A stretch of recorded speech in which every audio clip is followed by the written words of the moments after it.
Thanks, Bees. We are back with a fresh episode just for you, fellow Hanshin Tigers fan. That's right. We are Tigers fans just as much as you are, maybe a little more so. Anyways, welcome to episode 193 on this chilly leap year, February 29th in Nishinomiya, Japan. I am the founder of H10 T-Ray, and joining me in Hawaii, from Hawaii, is the Triple J, Sanjay. Aloha, brother. Aloha, brother T Ray. How's it? It is still February 28th over here. I still got another full day of February ahead of me. 24 degrees Celsius, and life is a-okay when we're talking Hanshin Tigers.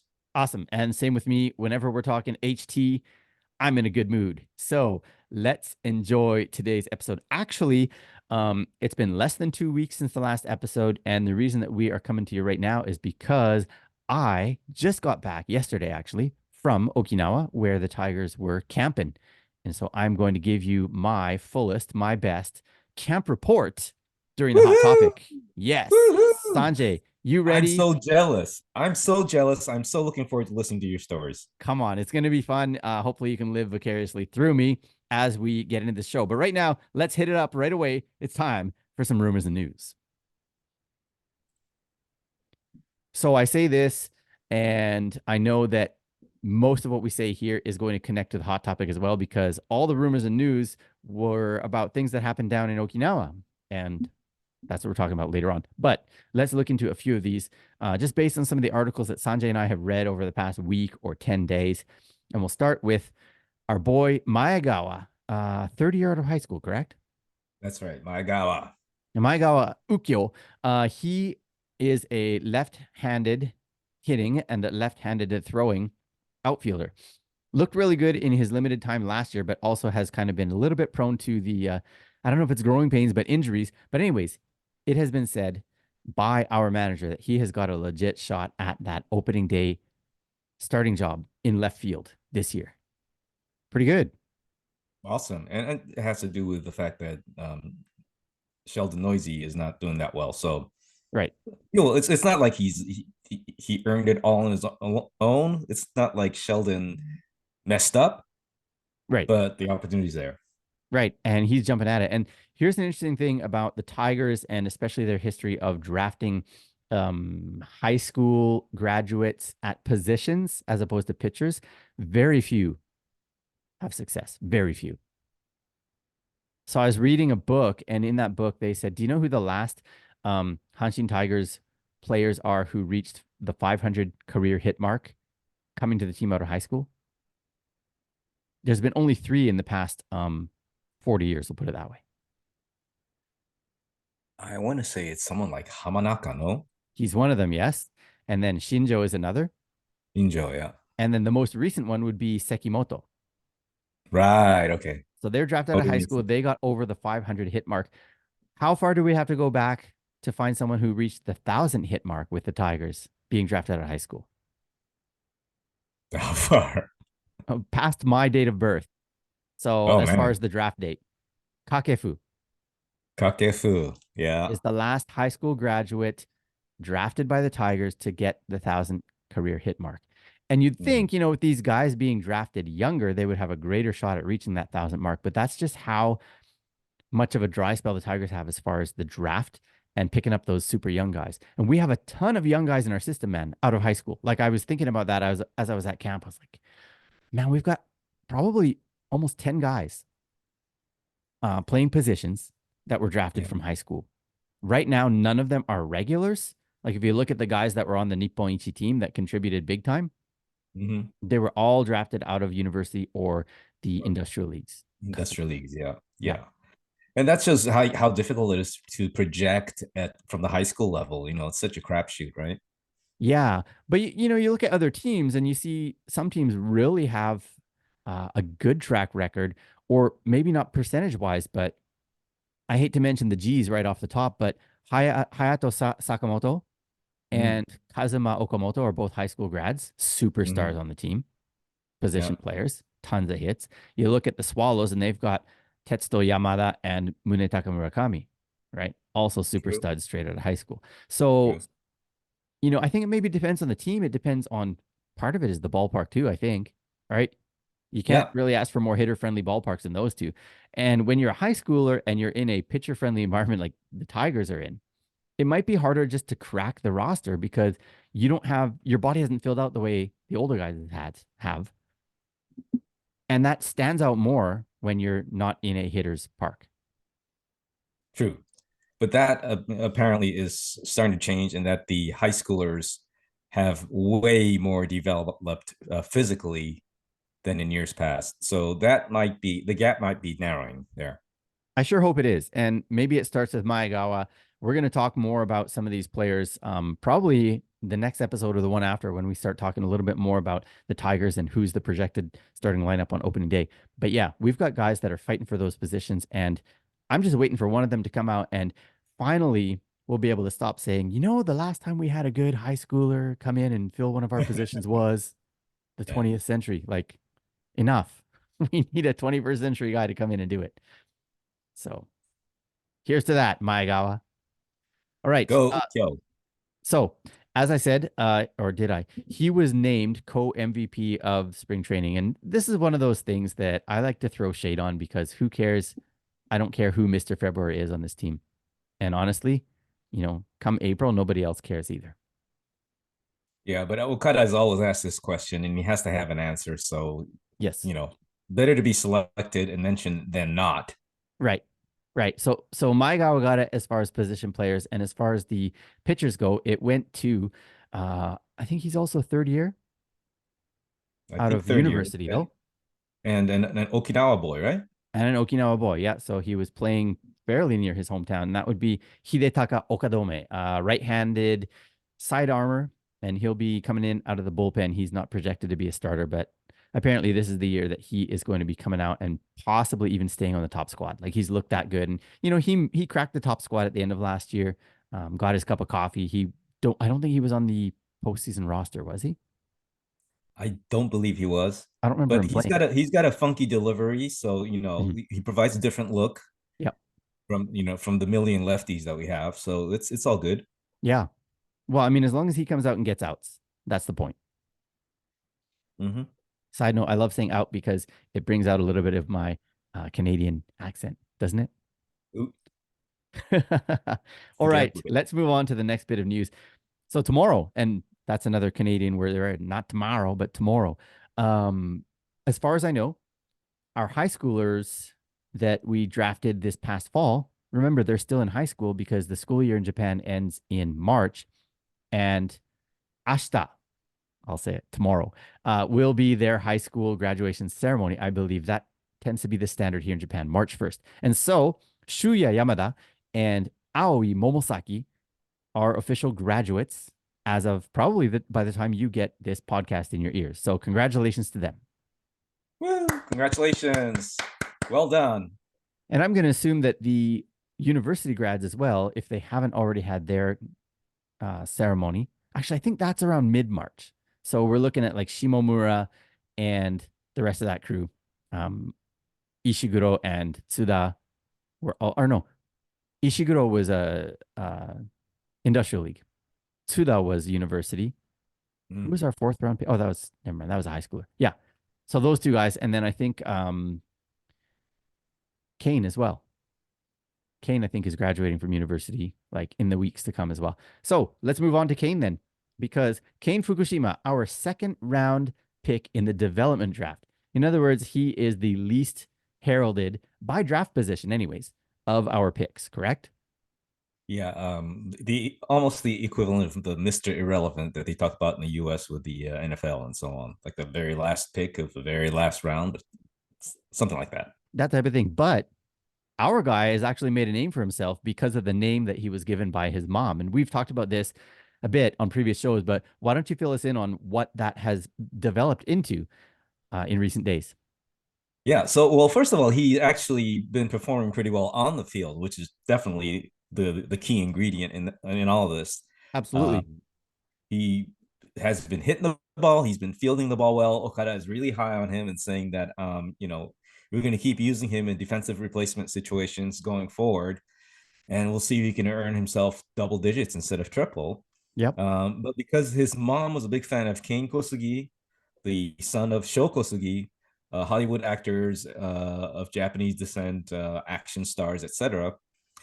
King Kosugi got wind of this and sent a congratulatory message to Kane Fukushima, and that was covered in the press.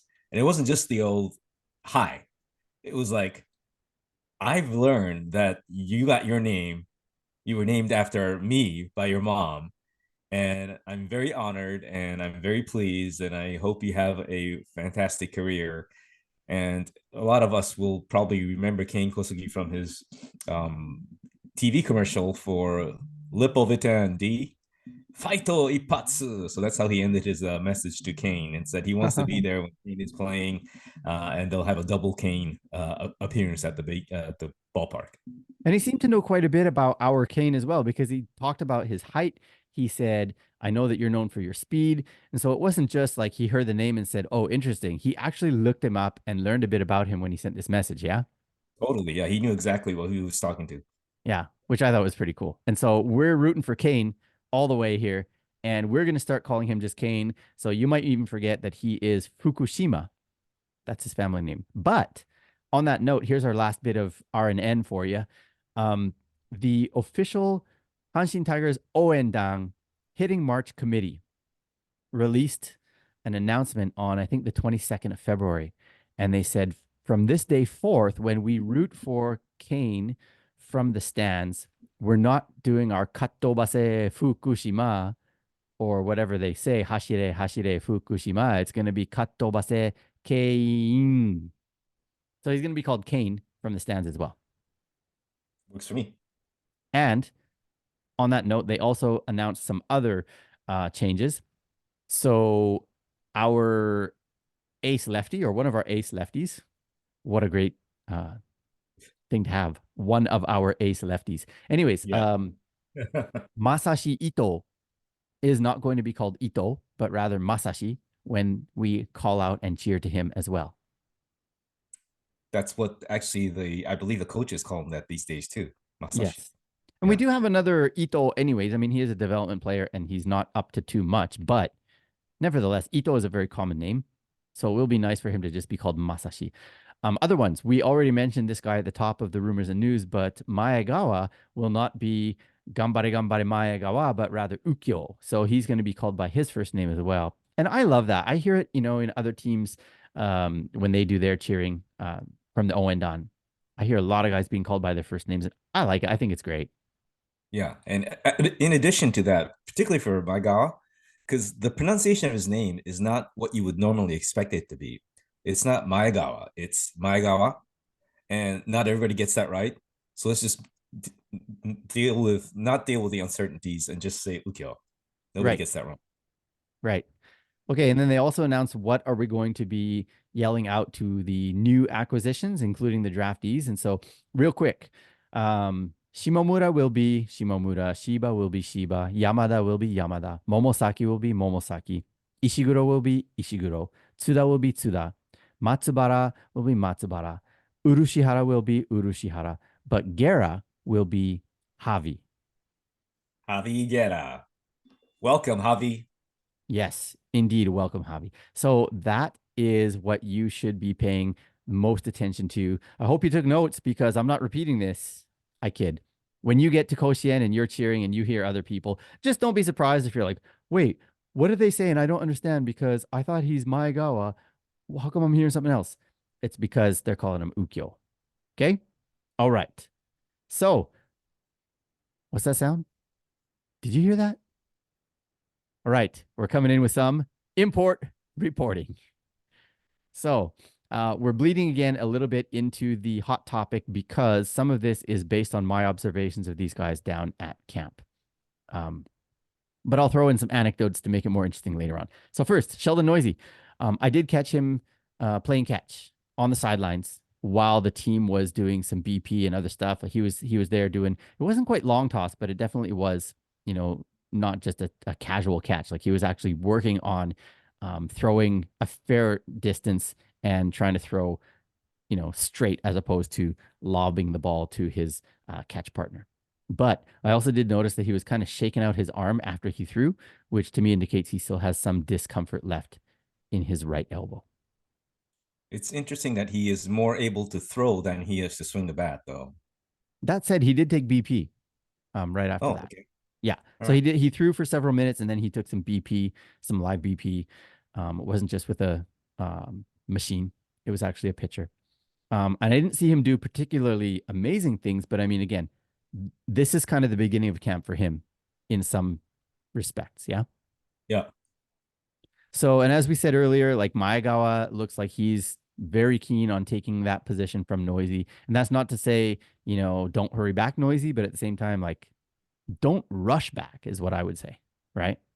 Don't do anything rash. Yeah, make sure you're good and ready when you come back and fight for that position because if Ukyo takes off, you're gonna have to fight for it. But also, let's move to our next guy, and that would be Mie-chan, right? Johan Mieses, who Hmm. also is fighting for that position. And I saw an article about him, I think it was today or yesterday, saying that he definitely wasn't satisfied with last year's numbers.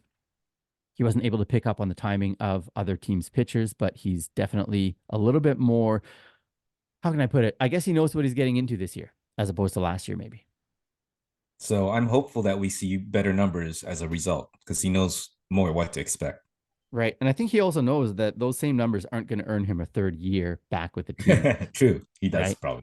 Yeah. Yeah. And he's also said, well, of course, my numbers are important, but the most important thing is that the team wins another championship. So I love that too, that his mindset, of course, he wants to do well for himself. Of course, he wants to be around next year. But first and foremost, he wants another championship. Let's move on. Jeremy Beasley. He actually, I think, as we mentioned in the last show, hurt himself, Mhm. and we weren't sure what it was. And Okada said "akan right, which just basically means unacceptable or that's not good.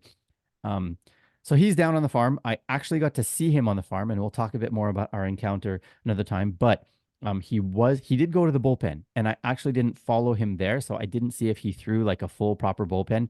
But he came up and talked to me a bit, and then he said, "Hey, I've got to go in and throw. They want me to throw some. So are you going to still be around?" And I waited for him, and we talked a bit more after. So he's Nice. there. Yeah. But I asked him how he's doing. He said, well, I'm going to go see the doctors now and we're going to figure out what's next. So they kind of still don't know like the severity of the injury is that was my take Mm. from it, Mm. right? But if they're having him throw, that's Right. positive to me Right. than shutting him down, you know? Oh, exactly. Exactly. Yeah. And Yeah. so maybe, I'm guessing he probably didn't throw his hardest during that bullpen. He maybe just Sure. threw and then he went to the doctors exactly to see like what kind of effect did this throwing session have on his arm. And Yeah. can we ask him to ramp it up for the next one or slow things down? Yeah. Yeah. Yeah. All right. So again, we'll get to him a little bit more in the show during the hot topic. The last guy though would be Javi Guerra, the new guy, Javi. We'll just call him Javi on the show too. We don't need to go with Guerra Yeah. because he'll be Javi. So Javi, um, apparently is a strong candidate to be the closer this season, if not by committee, then, or if not on his own, then by committee. Yeah. Yeah, exactly. He's looked And good in the to that, spring. he looked great, right? You were there when he pitched against the Dragons. I guess we can talk about this later in detail, Mm-hmm. but he looked good. Um, and damn, he's just such a great athlete. I can't get over it. He's just so smooth in everything he does. So yeah, welcome Javi. And I guess the thing that was in the rumors and news is that Okada said that he wants to try him out in the closer position. Mm-hmm. And rather than do that in Koshien, where the day game will start at 1 o'clock, but by the time it's closing time, it's 4 p.m. and it's cold. He Mm-hmm. didn't want to put Javi through that. So he said starting March 15 is when we have like 8 games in domes. Mm-hmm. And that's when he will test Javi out in a closing position. Sure. Yeah. So in the Dragons game, I think he threw the like fourth inning, something like that. He threw quite early. Yeah. Yeah. And so it was midday.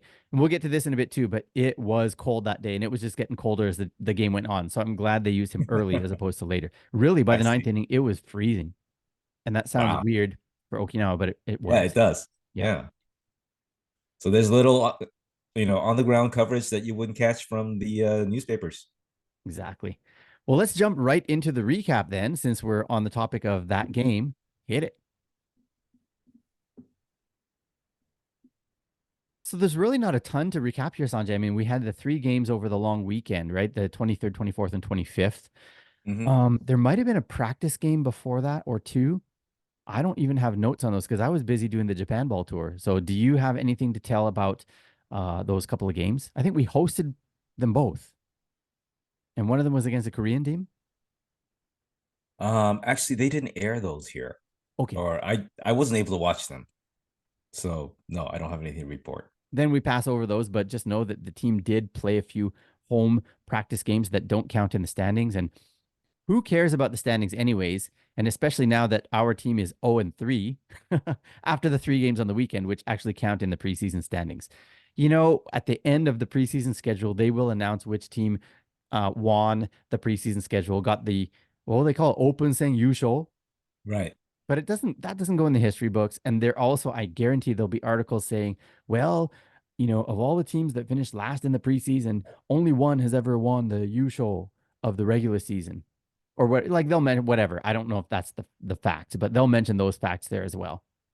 So once They also say that the team that wins the Open Sang, the exhibition games, are known to not do well in the regular season. So I'm totally fine with this. that's right. Okay, so let's hit it then. As I said, I was with Japan Ball, so I was at all three of these games, which was a great privilege, except for, you know, sometimes when you watch the games and things don't go so well, it can be a little bit tiring to watch. I know that the players are trying to figure stuff out, and so they're not necessarily swinging for the fences as hitters, and they're not going for strikeouts as pitchers, right? They're trying to Right. figure out what's going to work during the regular season and what won't. And Masashi figured out very early what's not going to work for him in the regular season. His very first inning, the first inning of the preseason for the Tigers, that counts. He gave up 7 hits, walked a batter, and allowed 7 runs. I think there might have been one or two unearned in there because there was an error that inning. Nevertheless, like his first out was a sac bunt, and I think they scored 5 runs before he got a second out. Wow. Something like that. It was crazy. Like they just kept getting hit after hit after hit. That Yeah. said, I don't remember any or many. I don't think any were for extra bases. There might have been one double in there. There was, I Uh-huh. think. And that's it. So it's just a lot of singles. And some of them, you know, it was just the seeing eye type, just out of the range of Kinami or whatever. Hmm. So I don't put a ton of weight in that. And also, Masashi has um, an ERA of over 6 in each of the past two preseasons. Right. I think you posted a tweet on that, right? Like the last Yes. few years, preseason, this is like par for the course for him. Yep. And I mean, he's got a few more starts to bring this ERA down to the sixes. And if that's the case, I'm fully confident that his regular season ERA will be in the twos, as it always is. Or even below two. Yes. So his final line was 3 innings pitched, 7 hits, 7 runs, which means he threw 2 blanks right after that dud of a first inning. The Tigers came back with a run in the second and a 2-run home run, huge 2-run home run by Teruaki. The Terry bomb. Yes, the Terry bomb. It hit the top of the protective net at the Hmm. back of the right field stands. Of course, it's not quotient in right field stands, so it's not 60 rows up. It's like some grass, but nevertheless, it was huge. And then Mieses hit a late solo home run as well. Um, Barely cleared the fence, but who cares? They all count when they clear the fence. And then Kane stole a base in this one. But the final score, 9-4. Yuasa also gave up 2 runs in 1 inning of work. And after that, basically Okada said he is not who he was back in 2022. And so I think he'll be on the farm for a while. He's definitely being held to a higher standard, and he's not meeting that standard. Yeah. He got sent down right after that game, right? I believe so. Yeah. Yeah. Yeah. So the very next game was in Urasoe. Oh, by the way, that one was in Naha at Okinawa Cellular Stadium. I'm trying to I, remember the name. I I think that's forget what it it. It's was. something like that. Yeah. So that's the biggest ballpark down in Okinawa. And sometimes the Giants, sometimes the Hawks have home games. I think even the Lions have home games down there a couple of times a year. Nice ballpark. Not a huge capacity, but definitely a nice place to take in a ball game. And the weather was beautiful. The next day, though, we were in Urasoe against the Swallows. And That one's called like Anna Ballpark something. Urasoy. Anna How Ballpark. far away are those relative to each other, roughly? Oh, I'd say like 20-minute drive from each other. Okay. Yeah. I mean, the island itself, like you can get from the south tip to the north, well, to the northernmost city where there's baseball in probably an hour and a half, 2 hours by car. It's bigger than Oahu. Is it? Well, we can do it in 1 hour from here to North Shore. Hmm. Okay. Well, so anyhow, Murakami started this one for us, and he gave up a run in the bottom of the first. So it's kind of a repeat of the last day. Actually, he had the bases loaded with no outs, if I'm not mistaken, and the run scored on a DP. So that was it, though. He settled in after that. It was a 3 innings pitched, 3 hits, 1 run. That was the only run scored, though. The Tigers got 1 hit. It was kind of an infield-ish hit by Kumagai. Um, it hit the second baseman's glove, and I guess he hit it hard enough that it bounced off of the second baseman's glove, and he reached first. That's the only hit we got all game, though. We did get a walk from Obata, and he stole a base and reached third base on a wild pitch, but that was as far as we got. And then the other pitcher that shined would be Oyokawa Masaki, who went 3 innings pitched, allowed 1 hit, and of course, no runs because it was a 1-0 final. A rather eventless game, but that's okay. That's okay.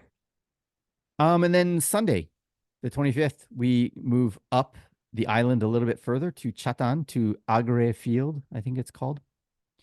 And as I said earlier, that was a day that it started to get really cold. So we took the lead on Morishita hit a long double off of Yanagi. It hit the wall, actually. It looked like it might carry into the stands, and it didn't quite make it. And then Sakamoto drove him in with a single. So it's 1-0, but they came back in the third, got 2 runs, one of them being earned. That was against Saiki, and that was the end of his day after 3 innings.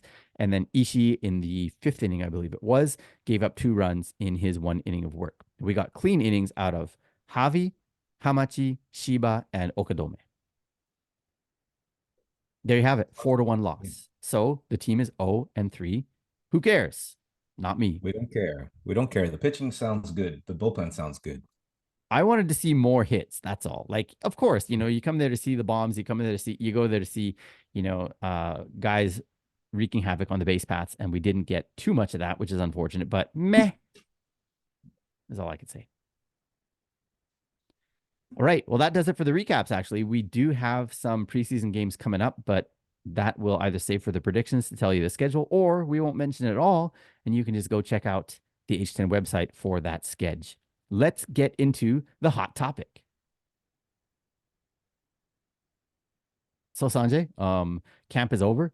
It was a 27-day camp, including 4 days off, I believe, in the middle. So 23 days of hard workouts.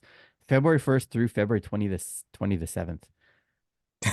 My English is not getting any better as I stay here longer, or what? Okay. Well, I was actually down in Okinawa from the 20th through the 27th. Pardon me, 28th, actually. I was down there an extra day. So we can talk mainly about my time there, but we can also just talk on the whole about what kind of impressions do you have of the Hanshin Tigers spring training camp? You as an observer, what did you see or what did you feel as you watched some of the feeds on TV? So the cool thing was that we're returning to Okinawa as, Japan champs. Yes. And and they had all this pomp and circumstance when the team arrived, opening ceremonies at the camp, and Okada and the whole team, lined up on the grounds and addressing the fans. And there were lots of fans in the stands too. And it was all very celebratory. I thought it was very, very, very cool. And I can see how that alone makes everyone wants to win again. This is like, this is sweet. We can get used to this. Yeah, for Um, sure. I mean, the Tigers media or Tigers fans are like, we just know in Tigers country that this team is going to sell out the stadium whether they win or lose, right? Whether they yeah, finish in first place or last place. But man, it's got to feel a whole lot better playing as winners, even if you lose the game, right? But you play as winners because you get that winner's welcome, as you said. yeah, exactly. And the players looked, dare we say, more confident a Yeah. little bit more swagger. They looked like they knew what was going on and what they were doing, and Okada was like hands off about the whole thing too. It's like, okay, I know you guys know what you need to do, so I'm not even going to micromanage. Hmm. Just let them do their thing. We know that we need to be better in all aspects, and there are a lot of players that can still do better. But in general, it was a very, very positive experience watching, and the coverage even was there were I think 4 or 5 hours of streaming coverage on Sky A every day of just camp, and there was always somebody who was a big name um, former player that was commenting as the drills were going on. It was all very it felt like a little bit like a continuation of the end of last year, which was totally fine by me. Yeah. I think really like Okada has instilled some very clear kind of principles in the players, and they know that he's extremely observant. Even if he's not micromanaging, he's watching them. And I think they know Yep. that, right? Yep. So even as champs, they know, hey, I've got to not, I don't have to get his attention because he's going to notice whether I think he's noticing or not. And Yeah. also, I think they can probably tell because we can. And if fans notice, then surely the players do that he's not just looking to see how many balls they hit over the fence in BP or who's getting hits during games, right? Because as we said in the last show, like there were a couple of guys that thought the only way that they can get his attention is through getting hits, but he wanted them to advance the runner or he wanted them to give the runner on first a chance to steal and they didn't take pitches or whatever, right? Exactly. So the players are catching on to stuff like that as well. And all that means is that they're just going to do what they need to do and they know they need to do um, to be able to um, receive positive reviews from him, as opposed to like, I got to grab his attention. Yeah, totally agree. So there's a difference there as well. And of course, I love that Okada is, of course, paying attention to defense, especially. He knows that defense is a huge factor in them winning or not winning championships. Hmm. And um, I was reading again this morning that it's very cool that they always talk. I hear it more in Japan than in America, but I think it's probably common in baseball that what they call the center line, right? You want Yeah. your catcher and your second and shortstop combination and your center fielder to have very fundamental defense because that they're going to be fielding the bulk of the balls, right? Yep. They're expected to have the greatest range, at least like the latter of those three, not the catcher, but whatever. He's got a ton to do. But who won the Golden Gloves at those positions last year? All of our Us and boys. us and us and us, right? Yeah. And then throw And in a good little measure Oyama first for good base too. measure. Yeah. Yeah. But having that center line, if you will, as solid as ours is, plus, as Okada said, we don't want any of these guys resting on their laurels. And so we are going to see some competition for playing time at those positions. Yep. Hey, we missed this in rumors and news, man. I just realized, like Umeno, we didn't mention that last show, did we? Oh, we did not. You're right. Yeah, Pretty he's serious back. injury, right? He's got the right shoulder injury. Oh wait, Wait for I what? missed that one then. I Oh, I saw when he came back and yeah. he threw the first runner out at second.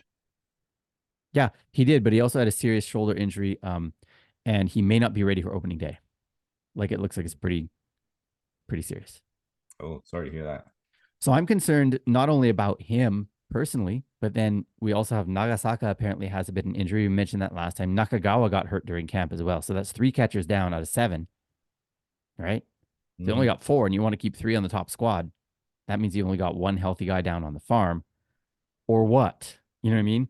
So I feel like I wouldn't be surprised if the team swings something of a trade here, especially if Nakagawa and Nagasaka are not ready to come back soon, simply because we just don't have the numbers. How's your catching, T-Ray? I'll work on it starting today. How do they feel about left-handed catchers though? There you go. Yes, I can make history in more ways than one. Sure. Okay. Well, let's talk a little bit more then specifically about the 20th through the 27th. And let me just explain the Japan Ball system, if you will, and the trip. And then I'm going to just get you to throw questions at me because you might want some blanks filled that I don't fill during this time that I talk about this tour. Shall we? Let's go for it. So we'll go back to the very start. And Japan Ball has been in operation since 1999. It was started by a man named Bob Bavasi, and he started to bring American tourists to Japan, mainland Japan, for tours of Japanese baseball stadiums so they could experience Japanese culture through baseball. He's from a baseball family, so this is right in their wheelhouse. Um, and I He's actually, he was with the Mariners, right? he was with the Mariners. His dad was GM of the Dodgers, and Hmm. his brothers were in front offices in other organizations too, I believe. So Okay. yeah, very much a Baseball baseball fan. family and not just small time. Bob also owned an independent team on the West Coast and turned it from nothing into a huge, well, profit. He made it a successful franchise. So he's done a lot in the game. He's got that know-how. And Japan Ball has never really taken off as like a big time, like $1 million operation, anything, and they don't really aim to. Bob told me actually when I interviewed or talked to him back in 2017-ish, yeah, I basically I do this so that I can go to Japan once a year for free. Is what he told me. Yeah, that's his reasoning. So, I joined Japan Ball actually in 2016, because I was just getting started out. I was still in my second year of H10, and I reached out to him by email and I said, "Hey, can I can I help you guys when you come? Is there anything you need? Because I'm here." And he's like, "No, we're good." And then he invited me out anyways because they had an extra ticket. So I wrote him in March. He said no thanks in March. And then in September, he wrote me back and said, "Hey, we got an extra ticket to the games because one of the people on our tour, I don't know if they were sick or dropped out or what." So I just went to the game for free, to a Buffaloes game. And after the game, he's like, "You passed." Well, essentially, I'm putting it in a nutshell, but he basically said, like, you did everything that I, you did everything that I hoped you would do and more, basically. Like, giving people info about Japanese baseball. Someone went to the bathroom and missed six batters, and I rattled off what happened while they were away. I made sure I talked to everybody that was there, and I wasn't trying to do anything. I was just being me, but it worked out well. So from the next year, I was their newsletter writer slash tour guide in the Kansai area or Western Japan. Well, the company was taken over by Shane Barclay in 2019 after the season. Bad timing for Shane because 2020, COVID. there was no Yeah. tour. 2021, there was no tour. And in fact, 2022, they still didn't do the tour because even though Japan had opened up to tourists, I think that summer, they had a ton of rules in place for tour Mm. groups. And it was like, okay, if we're going to do Japan Ball, it's just not going to be a fun experience for people Yeah. to come here and have to always be together at all times and always wear masks. And so we took 2022 off as well. And so this past fall, for the first time in 4 years, we had a regular fall tour, and I was part of that. But before that, Shane had talked to me about the possibility of doing an Okinawa spring training tour. And I forget if it was his brainchild or mine, but that's not really important anymore. In 2022, I went down and basically just scouted the land. Where are all the camps precisely? Because I can hear the names of the ballparks and know roughly where they are, but I actually went down and checked them all out. What kind of concessions do each of them have? How does the parking situation look? What are some Mhm. side activities we could do? What hotels could we stay at? Blah, blah, blah, blah, blah. I did all that work 2 years ago. And last year, Japan still wasn't really ready for proper tours, if you will, because they still had mask rules in place. Most people Yeah. were still wearing masks. So this was the maiden voyage this year, going down to Okinawa for spring training. And so I was invited to be part of the tour for the first 5 days of the 7 days that they were there. And then I had a couple of days of free time. So Fantastic. Fantastic. that's the And the background. Yeah. you might want to, in your background, you might want to mention that you were actually lived in Okinawa at one part of your Japan journey. So you're familiar with the lay of the land, as it were. So let me mention then, that I once lived in, wait a minute, what Sanjay said. I'll give some details. Yeah. 1998 to 2010, I was in Okinawa. So I lived there. I'd been to a couple of the spring trainings, but I wasn't super into NPB at the time. which is good because if I had been, I might have started following the Bay Stars instead of the Tigers and picked the wrong team, right? Yeah. Yeah, Thank God that didn't happen. exactly, exactly. So, um, all that to say, I was familiar with not only the geography, but also the culture, maybe some of the nuances of the language, all sorts of other stuff, places that we could go when we weren't watching baseball, etc. So you were the perfect guy to do this thing this year. I think so. I really think so. Yeah. And so I got there on February the 20th, and actually that was kind of a day off. It was the pre-day for the tour in the sense that that was the day everyone landed. So we had nothing planned. And then even the 21st, when we made the schedule, we'd said, okay, our first activity as a tour is to have our welcome dinner. So really the tour officially started on the 21st in the evening. Mm, So let me take you now. We'll just go day by day and you can just throw questions at me if you want. But so the first day I yeah. landed on the 20th at around 11 a.m. And again, the tour hasn't started. Nobody has yet arrived.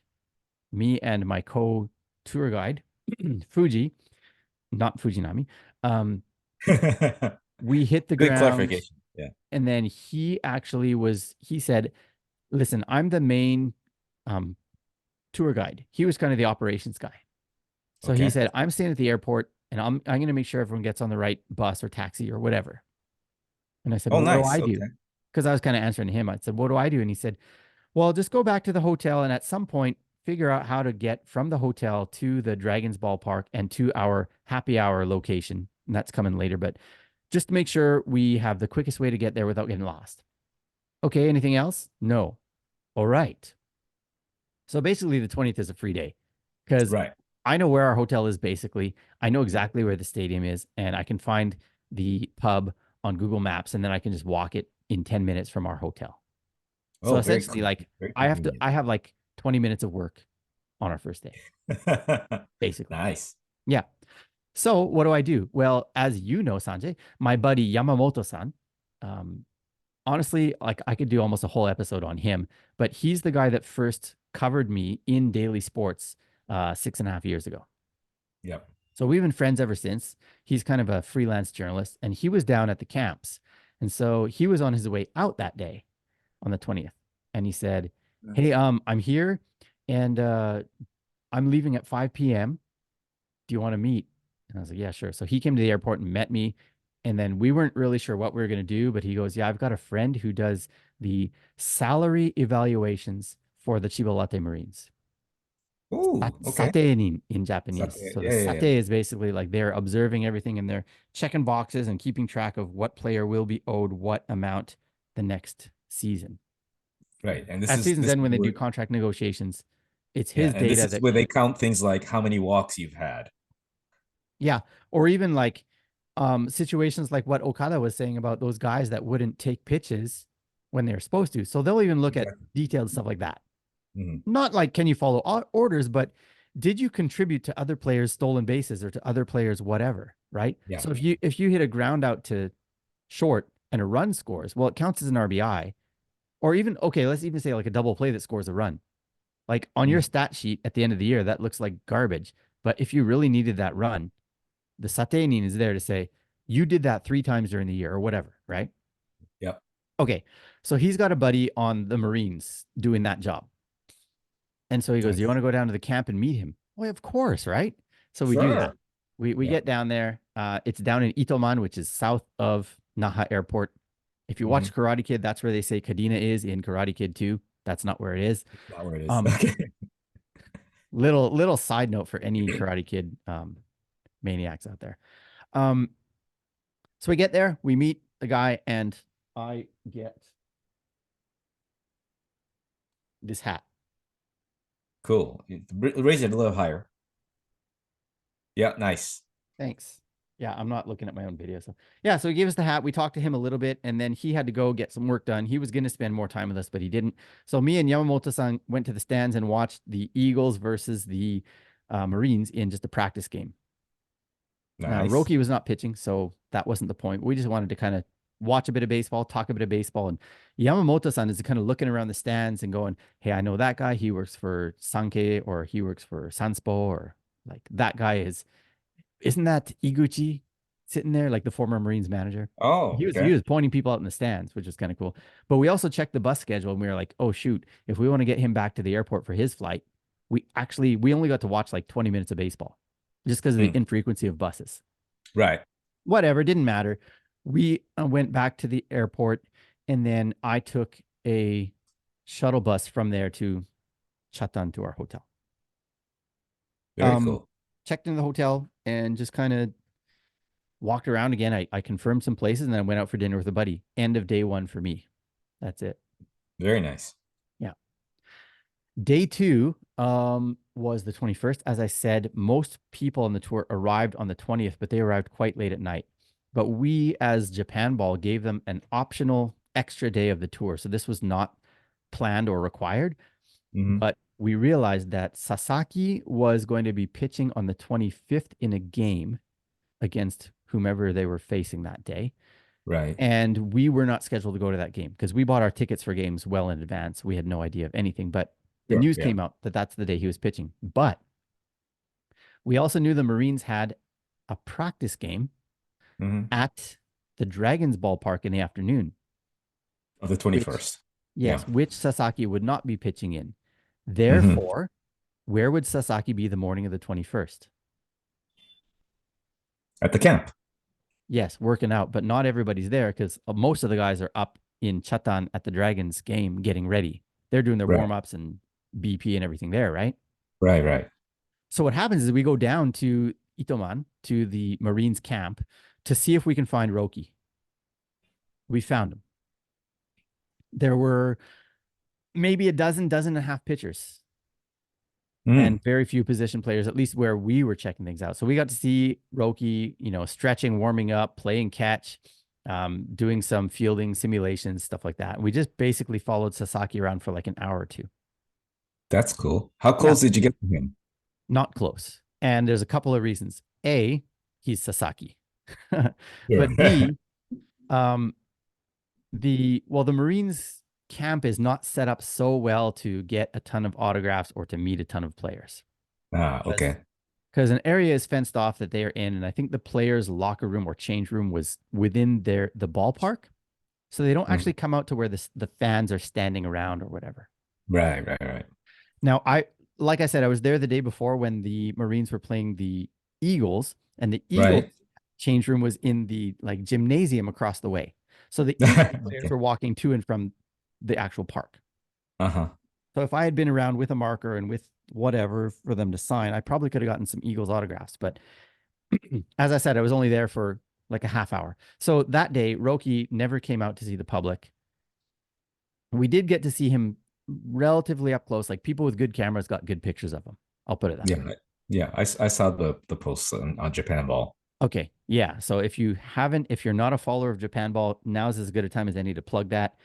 On Facebook, I'm assuming you saw, or maybe Instagram. That's Those, no, I saw it on Facebook. those are the two main ones. So if you go to Yeah. Facebook, Japan Ball, or Instagram, Japan Ball, follow them. There's some good pictures. They always have some interesting posts even throughout the year. Okay, so yeah, we got to see Roki, and then we took our buses back up to Chatan, and it was again an option. So some of us went to the ballpark and watched the Marines versus the Dragons. Hmm. The Marines got clobbered, pretty By the sloppy on the Dragons. defense, and also their pitching, they couldn't find the strike zone. So whatever, it was what it was. Yeah. Maybe now is as good a time as any to just briefly kind of introduce like what types of people were on the tour without naming names. Sure. Um, yeah, just so that you kind of have an idea of who I was guiding. And like how many in the party, really, Yeah, exactly, right. So Yeah. it was 9 people this time. Again, it's the maiden voyage, and we're trying to figure out what's the best way to do this. And we'll have to figure out in the future how many we want to cap this at because we don't want to be bringing people on 3 buses and having a party of 80 or whatever, right? Like that's not Right. just not Japan ball No. style. So it was No. 9. Um, all but one were over the age of 60, I'm assuming. Wow. Okay. Yeah. Um, they've got the most time and money, presumably. Right. Yeah. So the one that wasn't was actually the son of one of the couples that was on the tour. And he's 35 ish, and he's out Okay, in so Vietnam. no teenagers or kids or any of that stuff. Yeah, Not this gotcha. time. On Yeah, past tours, like actually in the fall tour, there were a couple of kids, and there have been teenagers. There have been people in their 20s before, but this one just happened to be maybe because it's February, the sure. timing of it. Yeah, school Um, happens and so on. Yeah, yeah. So they're all from America. And as I said, the son, the 35-year-old, he is actually living in Vietnam. So he came from Vietnam and met up with his parents, who are from California. that's cool. Yeah. Very So international crew. yeah, and the two of them, well, plus their son and plus one other couple are actually Japanese Americans. Mm, Yeah. And then there were three people that kind of came as, well, singles, if you will, but they were up in their 60s and or 70s. hmm. Well, they came solo, I'll say. I wouldn't say single, but solo. And then one more came from the Seattle area, and she's also solo. I'm curious as to how much they knew about Japanese baseball or baseball in general. Totally legit question. Yeah. Um, so baseball in general, they're all quite knowledgeable. Japanese baseball, very little knowledge for most of them. Um, they're more so curious about Japanese baseball as a whole versus teams or individual players. Except Right, the exception would be Sasaki, or like we talked a lot about Yamamoto, or we'd talk about Shohei, maybe like where he came, stuff like that. right. So I really think the Japanese players going to the majors spark an interest in a lot of people, Oh, obviously. Yeah. I right? mean, that makes all kinds of sense. Yeah. So what team did they come from, or what type of player were they when they were here, etc. So yeah, it was really fun. Oh, so I should also mention then that within the group, there was one interesting couple where the man was a baseball coach in different high schools or colleges. Mm, Nothing like nationally famous, but he's a coach. So when he yeah, came to these spring training sessions or whatever, he was actually watching the workouts with a great deal of interest on what types of drills are they doing and how do the coaches interact with the players and stuff like that. of course. Yeah. And on the flip Makes side of sense. that, his wife didn't like baseball very much. She was not against, obviously she was here and she came to the games, so she wasn't against the baseball. And her husband and even she would admit, well, oh, she said like, "Oh, I know more about baseball than my friends do," through her husband's influence, right? Uh-huh. Yeah, but it's not like her thing. So yeah, I don't know. It was just cool just to be able to talk to all of them. And, some of them had a ton of questions, and some of them, maybe their questions were more directed towards Okinawa or Japan or whatever. Right. Just fun. Right. Right. Yeah. Okay. Cool. So we have our welcome dinner. And then the next day, we are scheduled to go up to Nago to watch the fighters. Uh-huh. Just a training session. So there's no game, no practices, no intra squad, just the fighters working out. The good news But is I was gonna say Shinjo. that was the hopes. That was truly the hopes, but we weren't able to do that. He's pretty elusive, at least when it comes to meeting groups of people or whatever. Sure. I mean, if he makes Sure. himself seen or if he stops for some fans, it's game over. He's not going to have time to be a manager anymore. Total chaos, right? Yeah. Just going to be rock star all day. So we did get to meet, though, international scout Matt Winters, who has been with the team now for several years as international scout, was a fan favorite back in the 90s when he was with the team. Yes, I remember those days. He was the entertainer, wasn't he? Yep. Like he would do magic tricks, or when there's a rain out, he would do some kind of performance on the field, or Exactly. He's doing rain out stuff. Yeah. yeah. And I think he even sat in with the fans sometimes when he wasn't playing, if I'm not mistaken. I don't remember that, but I wouldn't put it past him. Yeah, all kinds of crazy stuff. Anyways, very beloved guy. So he agreed. Shane had arranged for us to meet with him, and so he actually gave each of us one of these caps. Oh, sweet. Yeah, not bad because it actually says spring camp right on it, and it's got the fighters, not logo, but it does have the font of the word fighters, and so it's a good good memorabilia for the fans to bring, or for the tour to bring home with them. So, Sure. so we talked to him for a good hour, and I kind of told people like come with questions, and I asked some questions just to warm things up so that they maybe would know if their questions would be good or not, I guess.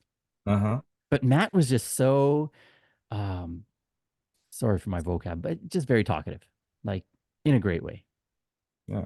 So was this like in a room at the stadium, or was this somewhere else, or how did that work? It was right behind home plate, so we're watching them doing their BP as we're talking to them.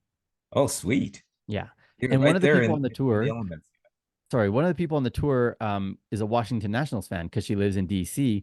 And one of the fighters players, his most recent team in the majors was the Nationals. So she actually kind of called out to him from behind home plate, and he was really happy, and she was really happy too, like just thrilled to make that connection. That's cool. That's a great story. Yeah, that was really neat. I talked to Matt also about interpreting and interpreters because that's kind of my research field now. Yep. And the fighters have the first female interpreter in NPB history as far as like between player and staff. I wasn't aware of that. I think she's like 23, 24 years old, super young. So So I she's told, there now. yeah, well, they're gone now, but yeah, she's currently with the team. Yeah. Yeah, yeah. So Matt mentioned that from the stands, and then I looked it up and found articles, and then I said, "Hey, like hook it up. I want to talk to her because that's right in the wheelhouse as far as my research goes." And he Uh-huh. also said he knows some of his interpreters from back in the day, so he'll hook me up with them as well. So I'm pretty excited about all that. Great. Yeah. So we finished at that camp. That was basically the gist of our fighters time. Oh, one Was other guy there on the tour actually was friends of the fighters Nigun. He was the Nigun manager, but I think now Inaba's Nigun manager. So I think he's like maybe Ichigun coach. But so we actually got to talk a little bit with him as well. Kida. was there any discussion of Shohei Otani or Yu Darvish while you were there? Yes, both actually. I think because Matt was a scout on the team, like I mean, he got to see them in workouts in the spring at least Mm-hmm. during their time. So yeah, there were some questions. I don't remember the details of them, but yeah, there were. Cool. So yeah, it was good. Um, yeah, then we went to Churaumi Aquarium, which is kind of the spot in Okinawa. Mm-hmm. And that was basically the end of that day. So the baseball part was the fighters, and it was special because we got to meet Matt Winters and stuff. So how long a day is this, the tour? I'm trying to figure it out. You get started 8 a.m. and keep going until 6 p.m. or what? Yeah, this particular day, which was technically day one, or Uh-huh. like the first day of touring, the other day was an option. We actually left kind of early because the fighters train up in Nago, so we left at Uh-huh. like 8 in the morning, 8, Uh-huh. 8:30. No, no, no, no, no. It was like 8:30 or 9, and we got there by 10. Um, yeah, and then we finished that day around 6 or so, and that was the longest day just because it had the most travel in it. And Right. actually, like the Gotcha. next day, and I'll get to that right now. Like it Yeah. was Tigers against Giants down in Naha. So from our hotel, that's maybe like an hour drive, and the game started at 1. So we left the hotel at like 11. Uh-huh. Yeah, and then we had something afterwards, so we got back around 6 again. So it's not like a full hard day. Yeah, But it's a well packed sort of endeavor. I would say so. Yeah, and we're gonna get feedback from the participants and see if they thought days were too long or if they wanted more stuff done or if they wanted more free time, whatever. So Right. I'll, yeah. But basically, yeah. So that next day we went down to the ballpark in Naha, walked around a little bit, and the lines for food were crazy. And the number of fans at the game, it was nuts. It was a sellout for sure. How would you rank the share of Giants versus Tigers fans? I'd say pretty close to 50-50. We were sitting in the Really? Giants section because we're not a Tigers tour and we get our tickets based on kind of the home team. We want to kind of give fans the home team vibe, if you will. Sure. Yeah. So we sat with the home team, but I feel like it was probably 50-50. Wow. Maybe Okay. even a little bit more Tigers. Yeah. So yeah, we were in the infield, so we had really nice seats. We got a really good view. Like I mean, I could see Sato's home run, very clearly and great sight lines. So it was good. Awesome. Um, Not really much to say about the game itself because we talked about it in the recap. Oh, we did have to leave a bit early because, and that's one of the downsides of the tour and something we might have to tweak, but our next engagement was starting at such a time that we couldn't watch past I think we watched the top of the 8th and then we left. The good news is Oh, that was when Mie-chan hit his home run and then the last, like bottom of 8th, top of 9th, nothing happened. But also, if it weren't for, and I'm not blaming Masashi, but if he hadn't given up 7 runs, the game would have finished much earlier. Yeah, well, I mean, I'll have a word with Masashi about this. Thank you. Well, so I told people heading in, I was like, okay, it's a preseason game, so we're not going to have mid-inning pitching changes, and we probably won't have mound visits from anyone either in the middle of the innings, right? Because typically it's just like, yeah, you give up 5 runs, so what, Yeah, right? The catcher's figure it not out. going to come Right. out and calm the guy down because he doesn't need calming down, right? But that first inning proved me wrong because the coach did come out and visit the mound, I guess, just to see if Masashi was okay. Because, if Right. he's got an injury and he's throwing through it and that's why he's hittable, then you got to pull him. Yeah. Anyhow, we went to an Awamori distillery after that, which is Awamori is like the local Okinawan, not well, sake in the alcohol meaning, right? Tequila. Yes. They say it's more akin to like a whiskey than anything, just because it's Okay. distilled just like whiskey is. It's strong stuff, is what it is. It is very strong. Yeah. Yeah. So we got to kind of check that out. We got to sample a little bit of it and stuff like that. And it's cool. They actually had some Tigers Memorial sake there or awamori there. Did you get any? I didn't because I don't drink. And I don't really know a ton of people that I could give it to. But interestingly, when I went to the Tigers camp and they have all those like kind of banners, like the kind of Yeah. vertical banners, you know what I'm talking Yeah. about? Yeah. Yeah. Exactly. Yeah. They have some there that you can actually buy, like you can sponsor the team or whatever. And there was one Mhm. for the distillery. So I kind of feel like maybe they are Tigers fans there. I'm sure. I'm sure that's the case. Well, who wouldn't want to be a Tigers fan? Would be my guess. Exactly. Yeah. Um, anyways, we'll get to the camp part a little bit later. So let's kind of breeze through a little bit more of this a bit more quickly. The next day we went to Urasoe and we saw the Tigers lose to the Swallows. Let me just say this right now about the Swallows camp because it's under construction. It was terrible. Don't Awful. miss your words. Don't pull any punches. No, why? They had one entrance into the stadium, right? And I don't know how many people were in attendance, but even if it's 10,000, right? And it was probably at least 10,000. One entrance, man, and one exit. So at the end of the game, man, it was just like a crazy long lineup because there's only one way out of the park. Also, because of their construction, their food concessions were probably a 10-minute walk from the stadium, 5 to 10 minute walk from the stadium. Oh no. That's not cool. They didn't really have, they had like a couple of little places just outside the ballpark for food, but that's it. And then to Wow. get people in and out of that area, they had like a kind of parking lot down the hill a little bit. So again, that was maybe like a 10-minute walk from the ballpark. And people were lined up there waiting to get on shuttle buses to get back to somewhere, wherever their car was or wherever their hotels were. So we had our own bus, which was kind of fortunate. But even Oh, then, we had to sweet. sneak. What's that? That's sweet. Yeah. I mean, it's just small because it's just 9 of us plus 2 guides. So, it sat like it was like a 15 seater or whatever. Right, Um, right. but even then, we had to sneak into that lot where they had the big buses coming in to pick people up, and they didn't want us there. They're like, "You can't park here. You can't come in here." And we just kind of like asked them nicely, like for 5 minutes for us to just load. So we got it. But it was Mhm. just like logistically, it was a nightmare, man. And that's all I have to say about the Swallows. Okay. Yeah, Enough said. Let's yeah. move on. We went to Shuri Castle after that, which is maybe like a 15-minute drive from their stadium. And so that's a real historical place, but it burned down in 2019. Yeah, I was gonna ask, isn't it under serious construction now or It reconstruction? seriously is. Yeah, 100%. And it will not be completed until 2027. So we got to Mhm. see parts that were completed and parts that were in process. And they actually, like, they do a good job because what they do is they have, like as a lot of construction places do here, they have like a mural that blocks off the construction site, Right, right? right. They've got painted on it an actual size picture of what they're building on the other side, Oh, cool. which is kind of cool. Yeah. So you can at Yeah. least see like when you come next time, this is what'll be here type of thing. Uh-huh.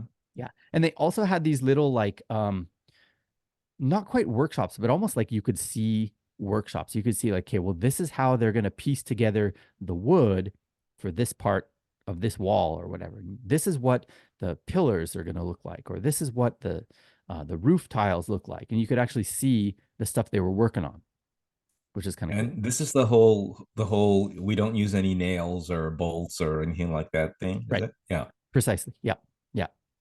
So it was really neat to see that. I mean, it was starting to cool off and we were a little bit tired after, watching the ball game and all that kind of stuff. But we hung in there and we enjoyed it the best we could. The other thing is too, yeah, like we were told the castle closes at 6:30 for tourists, but the parking lot where our bus was closed at 6. And they said, we shut it at 6, which means we have to be loaded by 10 to 6, say, Right. which means to be on the safe side, you want us getting there at quarter to 6 or whatever. So all that to say, like we had 45 minutes less than we thought we'd have, Right. which is kind of a bummer. But because it was under construction, maybe there was less to see anyways. So, but I look forward to that being like a big part of the tour in the future. In the future. Yeah. Mm-hmm. Yeah. So Nice. Sunday we go to the Dragons game, and it was just a walk from our hotel, like maybe 15, 20 minutes max from our hotel. So that's kind of nice. But as I said, Hmm. it was really cold. The winds were picking up, probably gusting. You want to put it in miles? I would say it's maybe like 20 to 30 miles, like strong, Wow. very strong winds Hmm. and cold. Like the wind was cold. So it was a bit uncomfortable. We had seats for this one in the outfield, which I think was on purpose by Shane so that we could get a variety of experiences and not just sit in cushy infield seats. Hmm. So the outfields in Okinawa are just grass kind of slopes. And Yep. if you were to put people in rows, you could maybe do 5 rows comfortably, Hmm. right? But it's cool. So we actually sat with the Dragons or stood with the Dragons for a bit and we talked to their Oendan a little bit. So were you on the right field side then? We were. Yeah. Okay. Okay, you want to guess how many people they had in their Oendan, like as actual like Oendan members? Okay. I'm gonna guess that it's the Dragons. It's not a large number. Five. You hit it. 5. Exactly right. Yes. I didn't think you'd nail it, but yes, 5 people in total. So I think they had I'm like good. 3 trumpeters and 1 drummer or something like that. And we were talking to them. I was actually like, I asked one guy right away, I was like, hey, how many people are you or how many more are coming? Because I saw the 5 of them, right? And he's like, oh, this is all. Like, I thought maybe some of them were taking a smoke break or something because it was before the game Yeah. or they were arriving late. No guy, 5. And so we're talking to him a bit more. And then all of a sudden he's like, he said something to us in English to our group because I was just talking to him in Japanese. And he said something to us in English, and his English was quite good. And he's like, "Oh yeah, so actually, like, I'm from Canada." And I was like, "What?" What? And then later he's like, "Oh, I'm Korean. My parents are Korean, and I was born in Korea, but I moved to Canada, during my whatever years." So it was just really interesting. This Korean That's guy, born cool. in Yeah. Korea, raised in Canada, going to university now in Nagoya, was one of their Oendan down there. And you met them on the Japan Ball tour in Okinawa. How Yeah. fantastic is that? Yeah, it was pretty fun, pretty fun. And so I actually went to the other side during the game, as you can imagine. Of And then course. some of the people on the tour just walked around and took pictures, like whether of Oendan or of the action or whatever. But because it was cold, like it wasn't comfortable to just sit and watch the game anyways. So I walked around and I went to the Dragons bullpen and I saw Javi doing his warm up for getting into the game. Nice. So like I left the game after the 3rd inning, maybe. And then, yeah, he was warming up in the top of the 4th to play the bottom of the 4th. You But didn't like little did offer your tips on how to warm up or anything to Javi. I should have offered a catch for him because we're short on catchers. Um, Yeah. but like dumb me, I was not even thinking that, oh, hey, he's warming up now because he's the next pitcher, right? But of course that was the case. Yeah. So as I'm watching him do his warm-ups and I took a few pictures, whatever, and I was also talking to other fans there and stuff. Well, then all of a sudden I heard the announcement from the loudspeaker of the stadium, which was just like right beside, and they said, coming in for the Tigers, Guerra. And I was like, oh, shoot. And I was still there and I didn't actually watch that inning of him pitching. Sorry. Well, he was actually a little bit wild. Uh-huh. Walked the first guy, picked him off at first, Uh-huh. and got out of the inning cleanly. So, and some of his pitches look really good. The guy's the real deal. I'm so looking forward to him. I think maybe the wind might have factored into his wildness, perhaps, because it was so windy. And Yeah. you really come to realize how much like pitchers have to pay attention to that, especially if it is, if the gusts are strong, like that can affect if they throw a slider that just kind of hangs because of the wind. It doesn't bite the way that it normally would. You know what I mean? Yeah. Yeah, Yeah. totally. Yeah. Yeah. So, anyways, I also watched Ishii warming up because the guy next to me was like, "Oh, I'm his senpai from when he was playing with the Fighting Dogs," and so I talked to him a little bit about Ishii and their Oh, relationship and cool. stuff. And yeah, and then I'm walking back, right, and guess who walks right past me? I couldn't believe it. I see like, oh, this guy looks like a player, and it took until he was maybe 20 feet away to realize that it's none other than number 51, Nakano. Yeah. He's just You kind of you like could not swinging his bat, but he's kind of like swaying his bat back and forth, like he's not doing practice swings. And I was kind of tongue tied.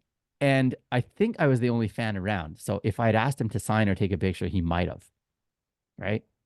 Because they don't like doing it's a it chance, if man. it's mid game and there's a bunch of fans there, they don't want to stop. But I think I was the only Sure. one. But yeah. Anyhow, it was just nice to have that moment, right? 残念でした。Kind of zannen. Yeah, yeah, exactly.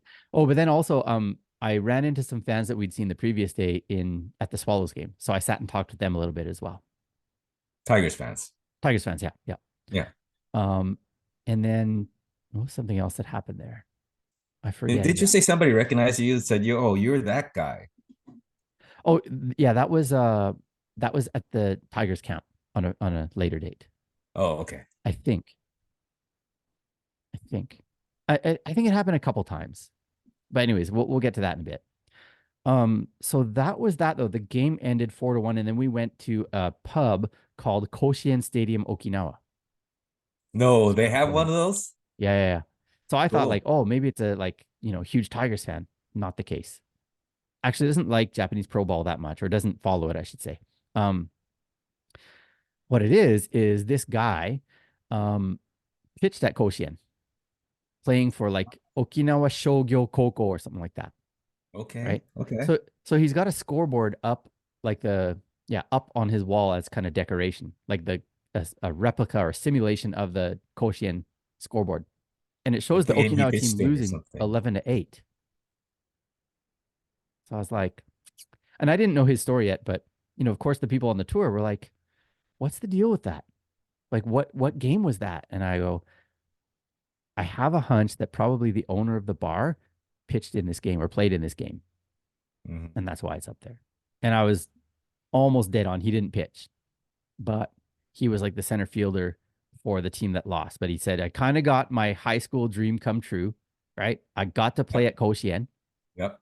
We lost." And I was like, "Oh, well, did you score any of your team's 8 runs?" And he's like, "Well, I was the leadoff guy in they had a 7 run inning, and he was the leadoff guy. So he scored the first run of that inning." So just a little That bit was of his tidbit. his claim to Talk, fame. yeah, yeah. And he had tons of merch as well. Like he had a surprising amount of signatures, pictures, old uniforms from former greats, including like Matsuzaka, Ichiro, others. This is pretty cool. Yeah, Nice because sports bar. yeah, because you play in Koshien. That's kind of like the pinnacle of high school sports. And what percentage of them go on to the pros, right?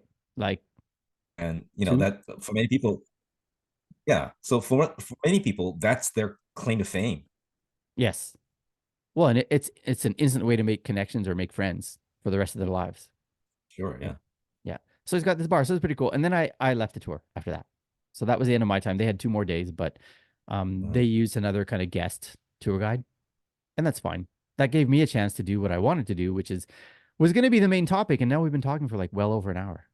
Oh shoot, my Yeah. bad. So we'll flash through this real quick. 26th, I was at the Nigun camp in the afternoon, and I got right up close with a bunch of the players. There were maybe 20 fans there, but we stood outside the bullpen, and the pitchers walked like right past us.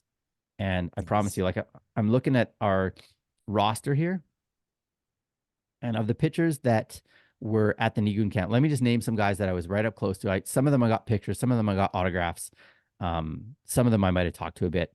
Junya, I saw right up close. Nice. Okay. Shimomura, our first round draft pick, I got his autograph. Moriki, I got a picture of, but not with. Akiyama, I saw several times, but he was not responsive to fans at all. Yeah, I Um, can see why. yeah, Suzuki, our second round pick a couple of years back, I saw him. Let's see.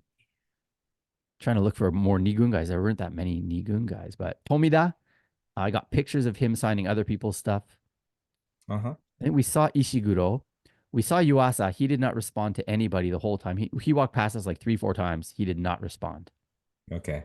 But that was apparently that was A, he's a little bit on the shy side, and B, I think he kind of knew. Like, if I sign for one person, I'm screwed.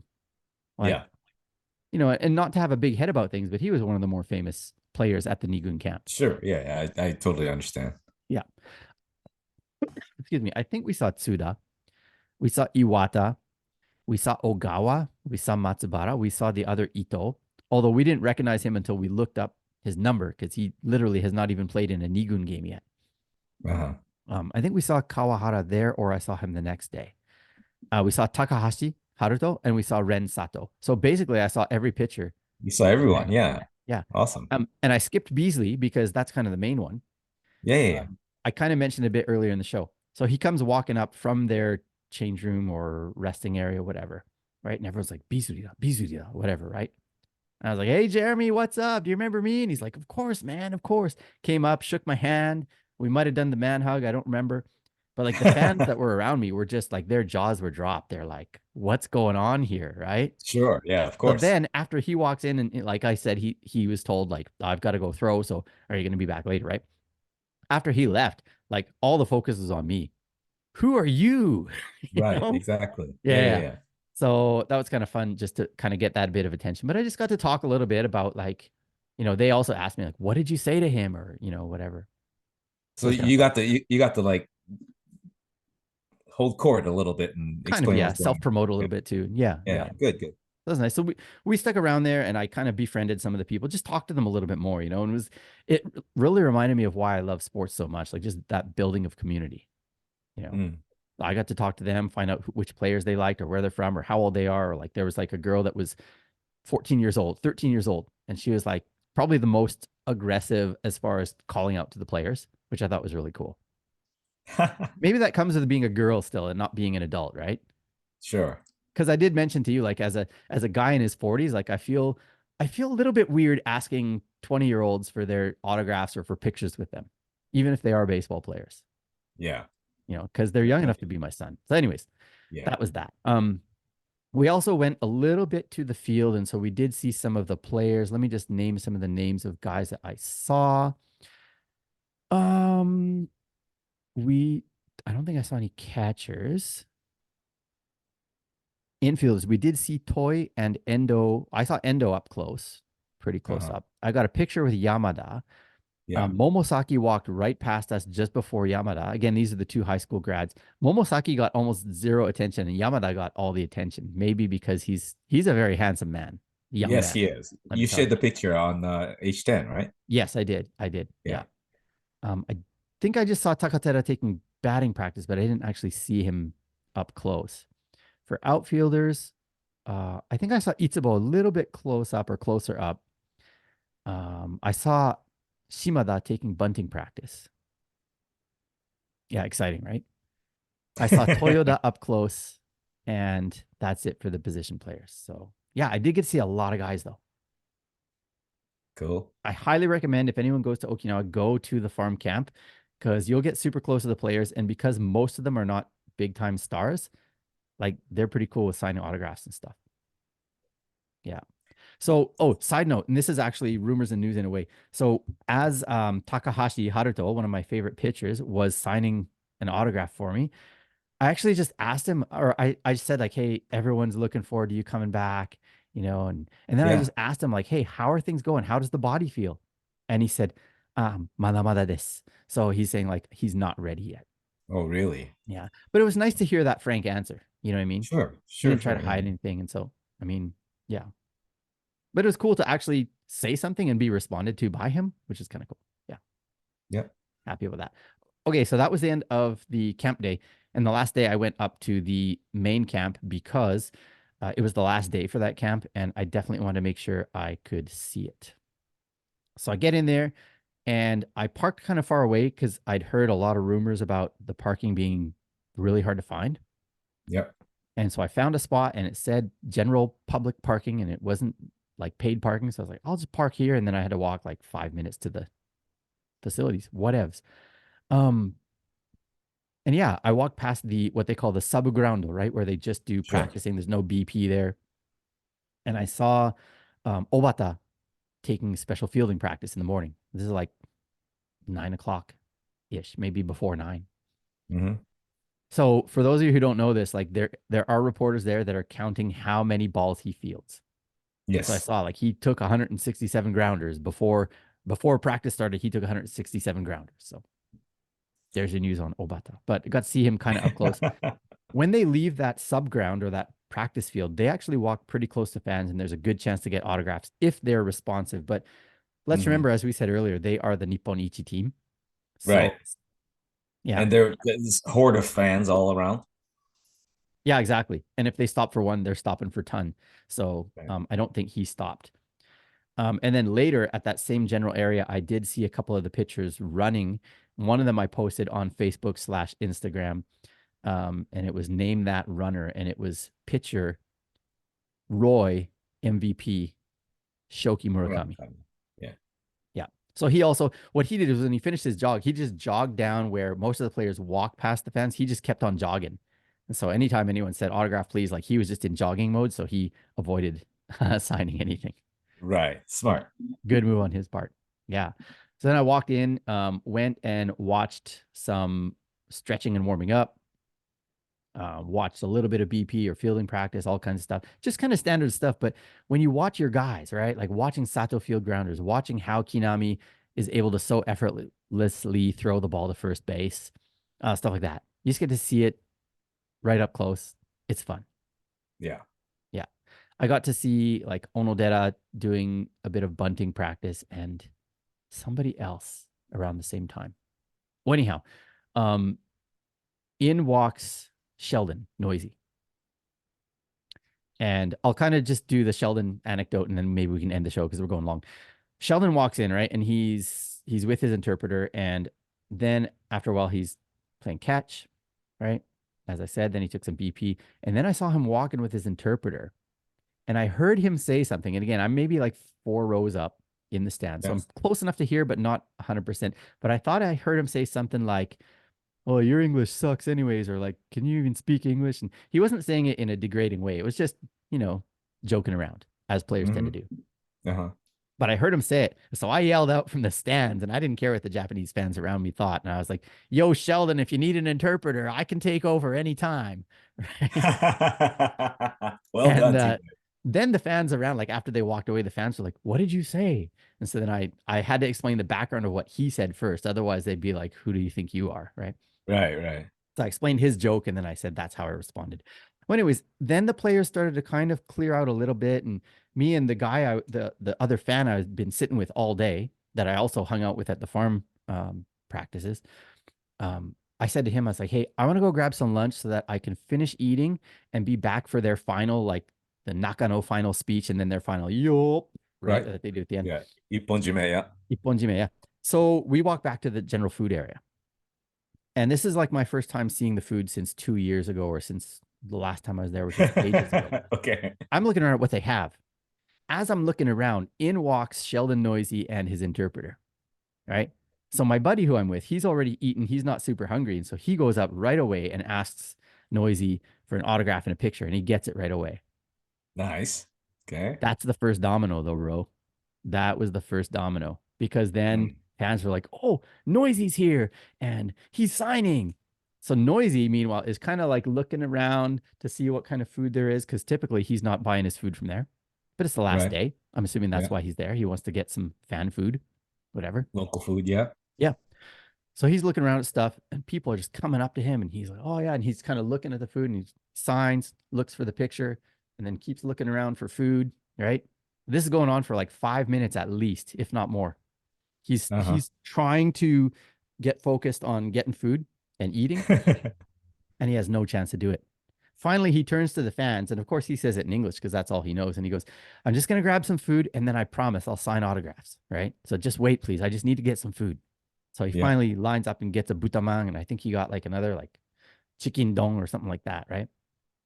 Then he sits down, and the lineup just comes instantly. Well, meanwhile, bro, I'll backtrack a bit. As he was looking for food and kind of distracted and signing autographs, I chatted up his interpreter. Nice. Do you know the one that looks like Oyama's little brother? That's the yeah, I think that every time I see him. Yeah, that one. His name his Yeah. name is Tora. Um, great name, right? It's a perfect name for the Yeah. job. So I'm just talking to him, right? And because he heard my comment about like, oh, I'll do tsuyaku if if this guy's no good, right? So Right, right, now I'm right. talking to him face to face. Yeah. But actually, he's the guy that handed me some autographed baseballs from Justin Bohr 4 years ago. Oh yeah, yeah, yeah. I remember that I don't story. know if y'all remember that story, but yeah, so Bohr signed some baseballs for my sons. And then Tora is the guy that brought it into the stands. This is during COVID, right? So there's very Right. few fans. And I basically I texted Bohr's wife and said, "This is where I'm sitting." And then she texted Tora and said, "Can you get, these signed baseballs to this guy?" So he remembered this, obviously. No. No, he didn't. Not until well, Oh, the first thing I said when I went up to him was, "Do you remember me?" And he's like, "I don't think so." And I said, "Okay, well, 4 years ago, this and this and this happened." He's like, "Oh, I think maybe I remember that." So he still wasn't like, you know, okay. flued in. So we keep talking anyways, and I was like, "Hey, how are things going? Like, was that your first year with the team?" He's like, "No, that was my second year." And I asked how the job was, and he's like, "Yeah, well, my English still isn't that good, and my pronunciation and blah blah blah." So he kind of admitted, but his English is fine. It's not like native, but it's good. So then I Mm-hmm. just asked him, I was like, "Hey, do you speak Spanish too?" And he's like, "Oh, un poquito," right? Just a Mm-hmm. few words. I was like, "Well, how do you communicate with Mieses then? Like, do you ever have to interpret for him? And does he speak English?" So I kind of got that insider info. He's like, Right. basically, no, he doesn't speak English much at all, like just a few words. So it's Mm-hmm. my few words of Spanish, my few words of English that he understands, and his few words of English that he can speak. And we just kind of make it happen. Like there's other interpreters that speak Spanish, right? Right. Right. Right. But with him, that's one of the areas that he falls a bit short, I guess. So, what do you think I should ask as a follow up question after that? If Mia says doesn't speak English, what's my next question, man? Well, who communicates with them then? Well, that's less interesting than well, the one Dominican player doesn't speak English. Well, how about Javi Guerra. yes? That's the next question. Panamanian, though, I Yes. believe. So native language would still be Spanish, Yep. but he does speak English. So that's the good news. Right. Well, he played There's at MLB, so right, right, and Miases was only AAA, but um, there's some hope that maybe we can get Javi on the show at some point. I didn't ask the interpreter because then he would say, "Oh, I have to go through team channels, blah blah blah." right, right. So, You don't want to do that. but I did give him my business card at that point, Uh-huh. and I told him I'm not only interested in the foreign players, but I'm also interested in interpreters. Uh-huh. When I give him my business card and he sees the H10 logo, he goes, "Oh, you're that guy. Okay, that's where it came. Yeah. Yeah, you're the one who's interviewing the foreign players." And one part of me is going, "Oh no, is he going to say that the team doesn't like this or what?" Because Yeah, yeah, yeah. they want money from this stuff. He didn't say anything. He's just like, "Oh, now I know who you are." Okay. And then I said, "Yeah, like I did interviews with like Gunkel and stuff." He goes, "Oh yeah, Gunkel. Yeah, he was a good guy." And I was like, "Yeah, he sure was." And, um, so he actually said like some of the stuff that I do actually helps him brush up on his English too. So that was Oh, pretty cool. cool. There you go. Yeah. Making difference, making an So impact. I'm serving the community both inside and outside the team. So win-win. Okay. So, anyways, back to the noisy thing. So that was while Noisy was just looking for food. Then I had bought food too, right? Because I that was my purpose for going there. So I sat down with my food, and my buddy sat across from me, and he had like just a little something. And then when Noisy grabbed his food, he sat with us, No like way. right beside my buddy and right like diagonal across from me. But as I said, there's like this huge lineup of fans all of a sudden, probably about 100. And remember, like it's the last day, and Sure. most of the fans are at the stadium, not at the food area. So any fan that was in the vicinity, though, they were there. So he's signing. Remember, he said he was just grabbing a bite to eat. He did not eat a bite. Man, what a nice guy. Yeah, he just kept signing, and all of a sudden, Tora, his translator interpreter, comes up to him and goes, "Hey, we gotta go." And he's like, "What do you mean gotta go? What do we got?" And Tora's like, "We got a meeting, right?" So I'm assuming they had like a quick meeting just to explain how the final Ipponjime works, right? Uh-huh. Whatever. So Noisy So goes, you never "Okay, saw him eating his butama.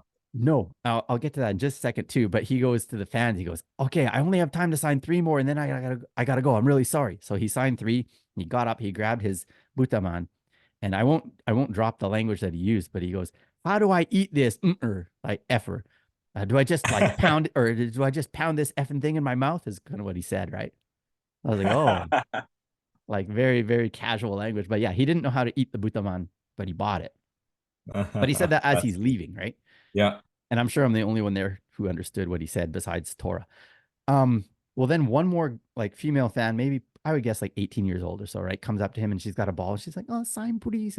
And he just looked her like right in the eyes, and he was very, very kind, but he said, "I'm sorry, but if I sign this, then I got to sign for everyone, and I can't." And he left.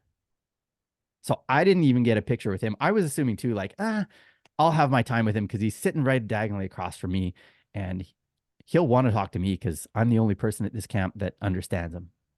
But so I did throw in a few words here and there. I kind of chatted up with him a bit, but not much. Uh-huh. And I assumed he knew who I was. So I don't want to go in, and the first thing I say to someone is, "Hey, do you know who I am?" Because, you know, he's the star, not me. So, but he knows who I am. I'm sure he does because I've met his wife before, and now I met his translator, and I'm sure the translator said at least something like, "Do you know who They're that guy talking was?" about Or you now. yeah, They're yeah, talking about you now. very possibly. So there you have it. That was the big highlight of camp for me. Was that? It's a cool story. Yeah. Great. All this to say, especially if you speak Japanese, anyone out there, but even if you don't, and if you get a chance to go to those camps, and if you have any shot at seeing any foreign player, like they're usually pretty happy to talk to the fans that can speak English. Because you got to remember, especially for the first year guys, which Noisy isn't, but they're in a new country Hmm. doing new workouts with a new team in a language they don't understand. And the only person they have that can understand them basically is their interpreter. And again, their level of English is anywhere from close to native to barely passable, but they're also not from the same cultural background. So when they hear that familiar cadence, if you will, or those familiar calls from the crowd in a native English voice, they perk up, they notice, and they like it. Yeah. You're so right. Yeah. So Sanjay, I fully expect now that I've given a more than detailed account of the Japan Ball Tour that your interest in going next year, at the very least, your interest has increased. My interest is increased by 200%. Wonderful. I should have gotten it up further, but we'll work on that. But for anyone Well, it else was out high to there, begin with. well, then that's comforting. Yeah, so for anyone else out there though that is interested or wants to hear more about it, like if you go to japanball.com and the link will be in the show notes, there's been a daily recap of every day of the tour and then also on their social media as well. So you can check that out and they have like free newsletters that you can sign up for. You can sign up even just to express interest in the 2025 spring tour. And I can promise you this, because I've worked for them for what, 7 years. We don't try to trick people into coming. So just because you sign up for a newsletter or for whatever, it doesn't mean anything. And there's zero pressure, zero to actually do it. Like if you can't, you just say it and they say, fine. Do you want to stay on the newsletter? And if you say no, then you're off. And if you say yes, they'll just keep sending the newsletter and they don't mind at all. It's a very family friendly and like just small time in a good way operation. Yeah, I've been on the mailing list for longer than you've been there, T Ray, Mm, and I can vouch for that, that they're definitely low pressure, very friendly, very welcoming, and it's a very fun community to be a part of. yeah, they're not chasing dollars. They're definitely all about building community. And so if you are a fan of Japanese baseball, which I'm assuming you are, if you're here and you're still listening, wow, then definitely check that out. And again, those links will be in the show notes. Well, my man, I think we have talked more than long enough. So shall we wrap this bad boy up? I think we better. Then that's a wrap for another episode of H10. Thanks for tuning in. And if you haven't gotten your fill of us, I find it hard to believe, but we're out there on the internet in all the usual places. We got the website, which crashed for 5 days. My apologies. It's back up. Patreon, X, Instagram, YouTube, Facebook. There might be more soon. I'm going to be writing a daily sports column about the Japan Ball Tour in Japanese, but the English version will be on the website too. So check all that stuff out. Thanks to Infraction for the theme music and show, as always, for mixing this show and making it sound a lot better than it actually is when we record it. Appreciate you so much. Sanjay, thanks for joining today, as always. Thanks for having me. あ、連覇やで。It is a Rempa time. Catch y'all next time. Go Tigers.